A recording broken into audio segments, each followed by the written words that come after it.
Have you ever felt like you were watching life happen through a pane of glass? Mm-hmm.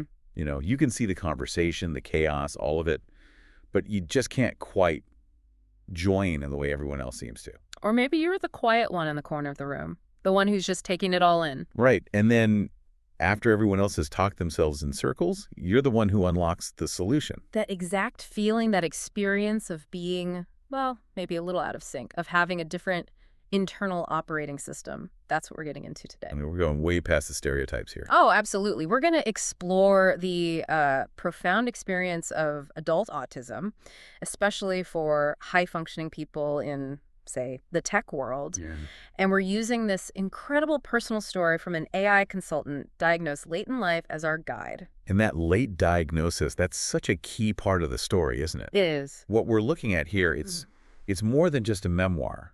The source material is this blend of a personal account, some really deep thoughts on AI ethics, and almost a blueprint for changing how we work. It really is. Our mission here is to translate all that personal insight into, practical organizational design. Because it gets to the heart of this phrase from the source that I just can't shake. Competence becomes camouflage. Precisely. Competence is the very thing that hides the monumental effort it takes just to function in a world that wasn't really designed for your brain.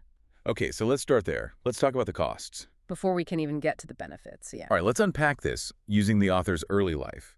They talk about this childhood habit of climbing onto the roof of their house. Just to get away from it all. Exactly, to escape the noise, the chaos.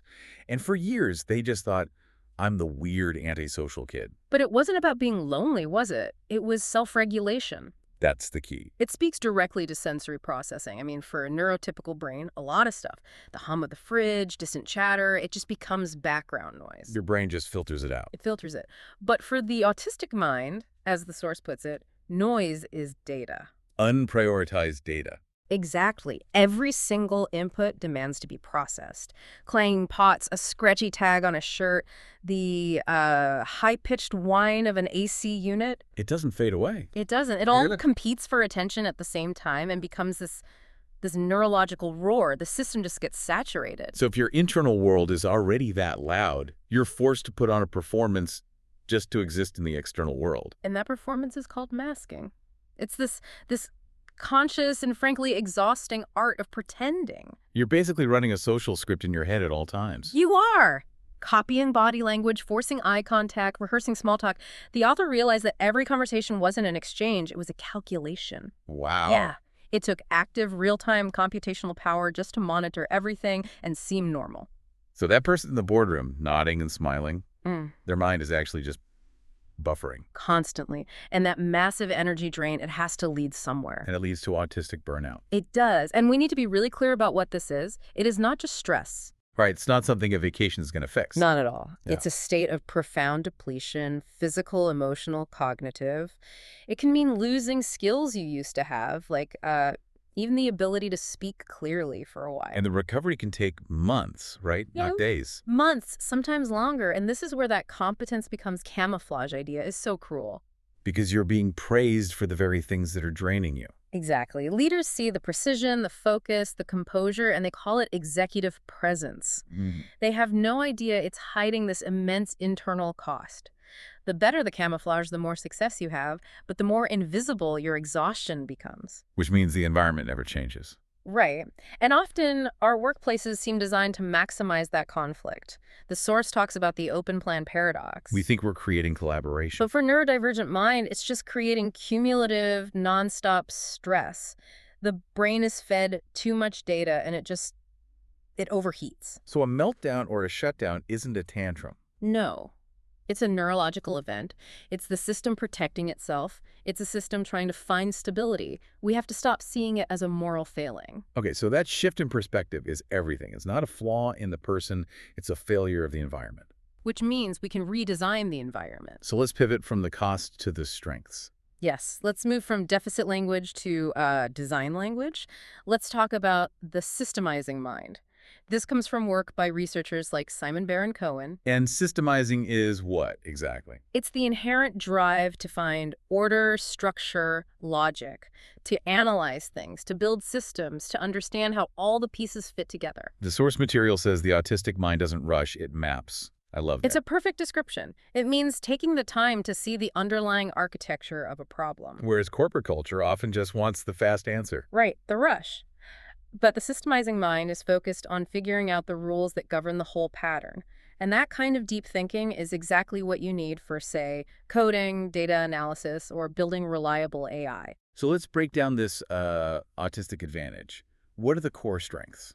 Well, there are three that are incredibly valuable right now. First is hyperfocus and perseverance. The ability to just go deep on a complex problem and not let go. For hours, which is essential for debugging code or finding a cybersecurity threat.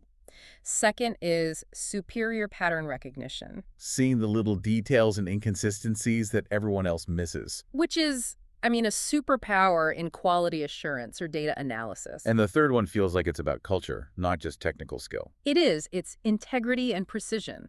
It's this profound value placed on accuracy, on honesty, on following the rules. They're often natural truth tellers, which is invaluable when you're dealing with high-stakes ethical problems. Which makes total sense why the tech world became a place of belonging for the author. Of course. Code is fair. It's consistent. If there's an error, the machine tells you, and you can fix it. It has the structure the human world often lacks. But here's the paradox of perception, and it's a tragic one. The very cognitive style that makes them brilliant, that depth, that need to map things out, is often misunderstood. Because the culture rewards speed over everything. It rewards the performance of busyness. It wants immediacy, not incubation. But true insight needs incubation. It needs time for the brain to step back, connect the dots, and see the whole system. Until leaders value that, they're actually stifling their best thinkers. So the message is pretty clear then. Stop trying to fix the person. And start fixing the environment that's disabling them. This requires what the source calls sensory literacy for leaders. I love that term. It's about intentional, practical design, not just a mission statement on a wall. And it starts with the physical space. Yes, designing for choice and control. So not just one quiet room, but options. Adjustable lighting, noise-canceling headphones as standard issue, not a special request. And this has to extend to how we manage time, too. Absolutely. Moving toward outcome-based management. Flexible scheduling isn't just a nice perk, it's essential. It allows someone to work when they're most productive, not just between 9 and 5. The focus shifts from, are you at your desk, to, did you deliver high-quality work? Precisely. And then there's communication. Ambiguity is the enemy of the systemizing mind. So all that vague corporate speak. It's gotta go. Things like, check in ASAP, or let's touch base soon. It just creates stress. What does soon even mean? Exactly. Leaders have to replace that ambiguity with written clarity and specificity. Can you give an example? Sure. Instead of, hey, can you look at these findings and give me some thoughts? A better way would be, please review the attached bullet points. I need a one-page summary of the top 3 risks in the shared folder by 2 p.m. Thursday. Specificity is kindness. And clarity is efficiency. And this isn't charity. The sources make a really strong business case for this. That inclusion is actually a strategy. A huge competitive edge. The source points to companies like Microsoft, where neurodiverse teams in roles like code testing catch significantly more errors. Because of that pattern recognition we talked about. Exactly. And other research has found that these teams drive innovation because they think outside the box. When you optimize the environment for your most intense thinkers, guess what? Everyone benefits. Everyone benefits from the clarity. But the foundation for all of it, it isn't the desks or the lighting. It's psychological safety. It is. It's normalizing accommodation as collaboration, not favoritism. And it starts when a leader just asks a really simple question: how do you work best? That one question changes everything. Which brings us back to where the author lives professionally, the intersection of autism and AI. They describe AI as a mirror, as an external version of our most human impulse to make sense of complexity. They're both pattern seekers, the systemizing mind and the AI. But the differences are what really matter for our future. Absolutely. An AI can simulate logic. It can even simulate what we call cognitive empathy. It can predict how you'll respond. But it can't feel. It has no effective empathy. It doesn't feed the consequences. And so the rise of AI is really a test of how human we can remain. We can't confuse efficiency with consciousness. Or with morality. And this is where the autistic mind can make its most critical ethical contribution. Oh, so.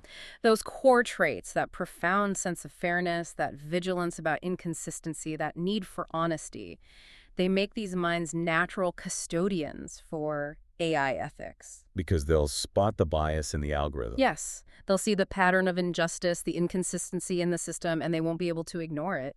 They prioritize objective truth over, social convenience. That is a massive asset when we're building systems that are going to govern our lives. It's essential. The source talks about creating a kinder intelligence. And what would that look like? Logical but compassionate, analytical but fair. The future belongs to hybrids, people and systems that combine their strength. To make sure technology serves human dignity. Not just profit or efficiency.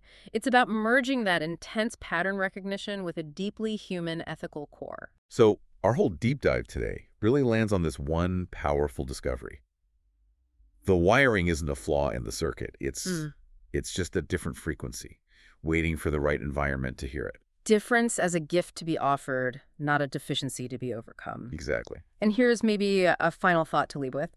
If the constant noise and digital fatigue of the modern world are now causing burnout for everyone, for neurotypical people too, then perhaps the people who have always been labeled too sensitive, the neurodivergents, are actually the ones who are best equipped to teach the rest of society how to find its rhythm again. That they hold the blueprint for a calmer, more structured way of being that we all need. They just might. So as you think about all this, consider your own internal wiring, your own operating system.